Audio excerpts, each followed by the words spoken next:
নমস্কার বন্ধুরা, তোমরা সবাই কেমন আছো? আশা করি সবাই ভালোই আছো, আর আমিও খুব ভালো আছি। তো আমি অপর্ণা, আপনারা দেখছেন অপর্ণার কিচেন। তো চলে এলাম নতুন আরেকটা রেসিপি নিয়ে, মন ঠান্ডা করা রেসিপি। তো চলুন দেখে নিই। আমের জুস বানাবো আজ, ফ্রেশ ম্যাঙ্গো জুস।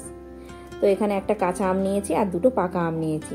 তো কাঁচা আমটা ছেলে নিয়েছি, কাঁচা আমটার খোসা ছাড়িয়ে টুকরো করে আমি কেটে নেব আমটা। এটা কিন্তু কাঁচা আম।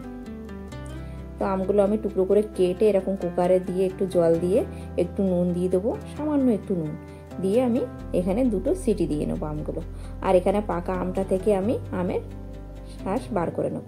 দেখুন এইভাবে আমি আমের শাঁস, আমের পাল্প বার করে নেব। তো এবারে আম থেকে আমি সবাই চামচ দিয়ে বার করে একটা মিক্সি জারের মধ্যে আমের টুকরোগুলো দিয়ে এভাবে নিয়ে নেব। আমগুলো নিয়ে এখানে কিছু চিনি ব্যবহার করব। আমি এখানে 6 চামচ চিনি দেবো। আমি আমটা একটু টক ছিল, আপনারা চাইলে আর 2 চামচ দিতে পারেন। আমটা একটু মিষ্টি ছিল তো এই জন্য চিনিটা কম দিয়েছি। তো আমি পেস্ট করে নিয়েছি। এবার একটা এরকম বড় জায়গায় আমি ঢেলে নেব। একটু মিক্সি জারটা ধুয়ে নিলাম, অনেকটা লাগানো ছিল তো তাই। তো এই দেখুন কাঁচা আমটা আমি সেদ্ধ করে নিয়েছি, এটাও আমি পেস্ট করে নেব। নিয়ে একই আমের মধ্যে আমি ঢেলে দেবো, দিয়ে এখানে একটু জল দিয়ে আমি গুলে নেব। তো দিয়ে দিলাম আমি এখানে 200 গ্রামের মতন জল আর আমের জুস। দেখুন আমি কিন্তু এখানে টোটাল জল ব্যবহার করেছি। তো আমার পাল্প বেরিয়েছে, এখানে 2 গ্লাস আমি জল ব্যবহার করেছি, মানে 500 জল আমি ব্যবহার করেছি।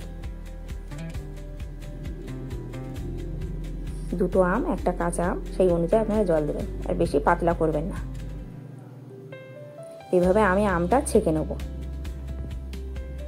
দেখুন আমের একটা আঁশ থাকে, তো ওটা ছেঁকে নিলে খুব ভালো হয়, তাহলে জুসটা খেতে দারুণ হবে। খেতে মুখে লেগে দানাটা, মানে জুসের যে আমের যে আঁশটা থাকে ওইটার মুখে লাগবে না।